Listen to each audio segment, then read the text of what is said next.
بسم الله الرحمن الرحيم ألف لام را تلك آيات الكتاب وقرآن مبين۔ اس سے آگے بات چل رہی تھی وَإِيَّاكَ نَسْتَعِينُ اور تجھ ہی سے مدد مانگتے ہیں۔ اس جگہ دور حاضر میں ایک کنفیوژن سی پیدا ہو گئی ہے۔ سنجیدگی اور دیانتداری کے ساتھ اس مسئلے کو حل کرنے کی ضرورت ہے۔ کوئی بھی شخص کسی کو خدا سمجھ کے پکارے، یہ بات کل بھی شرک تھی، آج بھی شرک ہے اور آئندہ بھی شرک رہے گی۔ اور اگر کسی کو اللہ کا بندہ سمجھ کے، اللہ کا رسول سمجھ کے پکارے یا اس سے مدد لے، اس سے استعانت کرے اور اس سے استفادہ کرے تو شرعی طور پر یہ بات ثابت ہے، اس کا انکار کیا جانا کسی طرح ممکن نہیں۔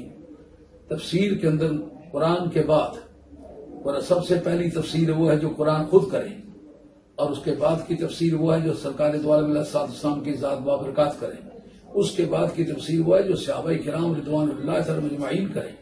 حضرت قاضی اعجاز صاحب رحمۃ اللہ تعالی علیہ نے اپنی کتاب الشفا فی تعریف حقوق المصطفیٰ، کتاب المحبت جلد دوم کے اندر صحابہ کرام رضوان اللہ تعالی مجمعین کی محبت کے نمونے پیش کرتے ہوئے اس بات کا ذکر کیا کہ ایک مرتبہ حضرت عبداللہ ابن عمر رضی اللہ تعالیٰ جو بڑے چوٹی کے فقیہ، بڑے چوٹی کے دانشور، اور علامہ عبدالقاہر جرجانی نے اپنی کتاب اصول الدین صفحہ 307 کے اوپر لکھا ہے کہ سب سے پہلا متکلم آل سنت کا کون ہے، یعنی آل سنت کی طرف سے جس آدمی نے سنی عقیدے کا دفاع کیا اور مذاہب باطلہ کا رد کیا وہ کون ہے؟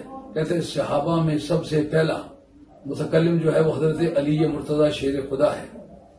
آپ اس سے ضرور سمجھیں کہ خاندان نبوت کی دین اسلام کے اندر کیا کیا خدمات ہیں، اور یہ بات لکھنے والا حضرت علامہ عبدالقاہر جرجانی ہے جو ناوے کا بھی امام ہے، عقائد کا بھی امام ہے، چوٹی کا متکلم ہے، اور ابو الحسن اشعری رحمۃ اللہ تعالی کے سلسلہ تعلیمات میں غالباً تیسرا شاگرد بنتا ہے۔ تو وہ اپنی کتاب اصول الدین جس کا صفحہ میں نے بتایا 307 ہے، اس کے اندر وہ لکھتے ہیں کہ سنی متکلم سب سے پہلا کون ہے؟ ان کا پہلا متکلم جو ہے وہ حضرت حیدر کرار ہے۔ دوسرا متکلم کون ہے؟ ان کا دوسرا حضرت عبداللہ ابن عمر ہے۔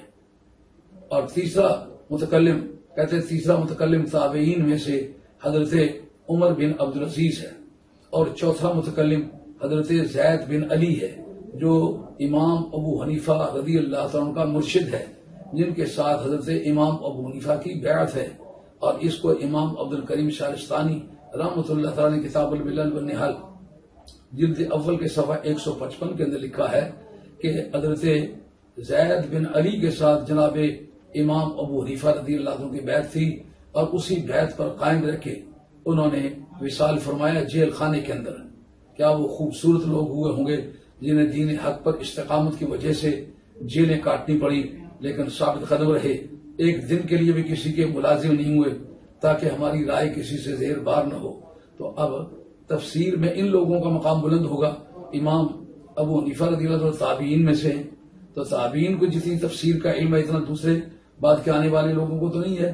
تو حضرت عمر بن عبدالعزیز کی بات بحوالہ کتاب الشفا فی تعریف حقوق المصطفیٰ سے عرض کرنے لگا تھا جلد دوم کے حوالے سے۔ ان کا ایک مرتبہ پاؤں شل ہو گیا اور دنیا بھر کے ہیلے اور تدابیر کی، ٹھیک نہ ہوا، تو جو پاس بیٹھے ہوئے تھے انہوں نے کہا ادعو احب الناس الیک، جو دنیا میں سب سے تجھے پیارا لگتا ہے نا، یہ استغاثے کا وقت ہے، یہ امداد کا وقت ہے، اور اب تیری کشتی بھنور میں پھنس گئی ہے اور تم ایک ایسے مرحلے پر آگے ہو کہ تمہارے ڈسیبلٹی کے جو معذور ہونے کے آثار ہیں نمایاں طور پر نظر آ رہے ہیں، اس وقت میں پکارو اس کو جو سب سے اچھا لگتا ہے۔ تو اس کے جواب میں کہا یا محمد، جب یہ کہا فانتشرت رجلہ، اسی وقت خون ان کا دورہ کر گیا اور پاؤں اپنی اصلی حالت پر آ گیا۔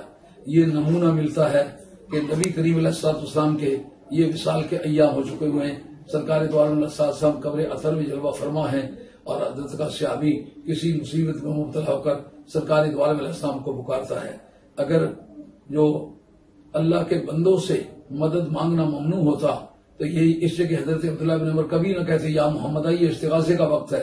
اگرچہ لفظی طور پر تو یہی مراد یہی معنی بنتے ہیں، یا محمدہ سرکار کو پکارا ہے، یا فندا ہے اور محمد مرادہ ہے، مگر مراد تو اس سے استغاثہ کرنا ہے